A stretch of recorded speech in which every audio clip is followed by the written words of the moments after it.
Can you tell me how many staff members you have or how many employees, the total employees of the AMLAC? Good morning, Madam Chair. For the AMLC, the total authorized positions are 248, 248. 48 personnel, and the filled positions is 188. And how much is your budget again, your total allocation for this 2025?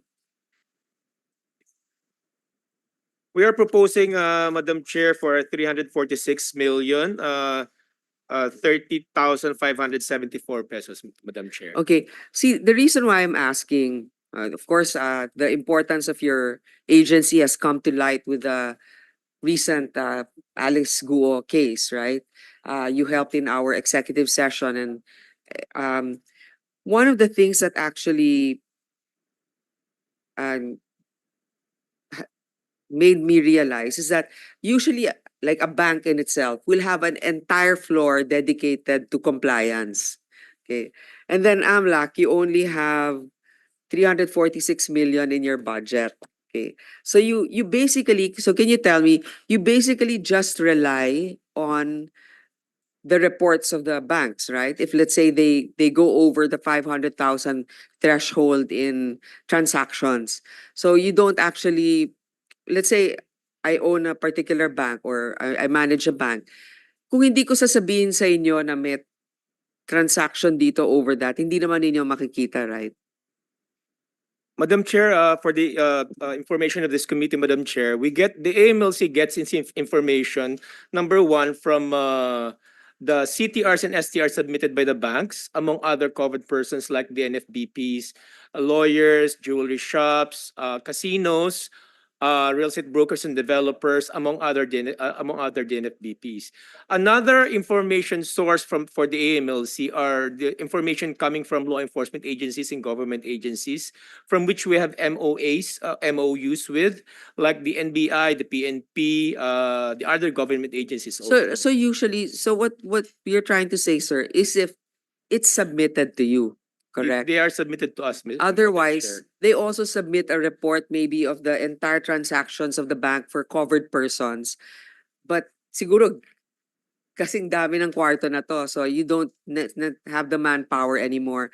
Would you be able to maybe explore in the future like an AI program that will do an analysis based on the factors that you feed in? Let's say covered persons. So kasama na kami dyan. 'Di ba? Those that work in the government, real estate brokers, as you mentioned, jewelry owners, maybe kasama ba dyan pati art? Let's say Madam Chair, hindi no, pa. it's not a covered person. Na okay. The reason why I'm asking this is because it's not humanly possible to actually go through every document that is submitted to your agency. So have you had any study to consider, let's say, an AI upgrade of your services? Madam Chair, actually, in the AMLC, the AI project is already under development. We are about to complete it within this year. We already procured the suppliers more than a year ago. And in fact, Madam Chair, one of the proposed budget is for the procurement of the subscription for the AI, which is in our proposed budget is 50 million, more than 50 million, Madam Chair, for the subscription. Because if you develop an AI, you need subscription also annually. That's the biggest chunk of our ICT products that we are procuring for next year, Madam And when Chair. will this be operational? If you subscribe, I mean your whole AI initiative, when it will be operational? Madam Chair, it will be completed this year, but it will be operational early next year, Madam Chair. Okay. Provided that we will procure the subscription. After the completion of the development, we will procure a subscription for the AI, which is worth more or less 50 50 million million. plus. Do you know what company will provide that? The company is MDI. MDI Was that company. did it go through a bidding and evaluation process? Is it Yes, a Mr. local or a foreign company? It's a local company, Madam Chair. Sigurado kayo na meron ba silang credibility, capitalization, lahat 'yan? It in fact, Madam Chair, it's a joint venture with Tiger Incorporated. Sin, It's an IT company, who is Madam that? Chair. Because I'd hate for it to stall again. Eh. If you have a company that's undercapitalized, that has no real track record.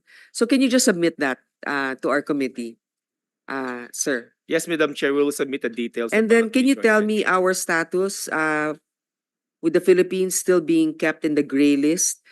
Because I was actually the sponsor for the passing of the AMLAC amendment with the help of Senator Ralph Recto when he was in the Senate. Can you tell me what's going on? I heard it's more on the enforcement, but can you tell me what the update is?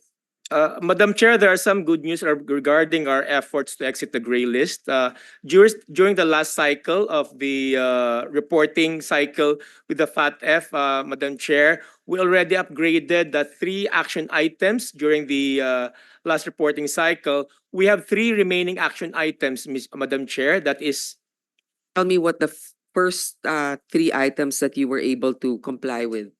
number one is about the beneficial ownership information. That is Okay. the agency being charged with that is the SEC. We Okay. were And able to upgrade that, Madam Chair, to largely address. okay, number 2. Another one is risk-based supervision of the NFBPs. Which one again? I'm sorry. Risk-based supervision Risk. of the NFBPs, designated non-financial businesses and professions. The one in charge with that is the AMLC, the CESA, APECO, and PAGCOR, Madam Chair. We were able to register a lot of the NFBPs and supervise them, Madam Chair. Pagcor, ha? PAGCOR, they have a portion there regarding the risk-based supervisions of casinos, Madam Chair. Number 3. And number 3 is money laundering investigations, the prosecution, which is immediate outcome 7.3.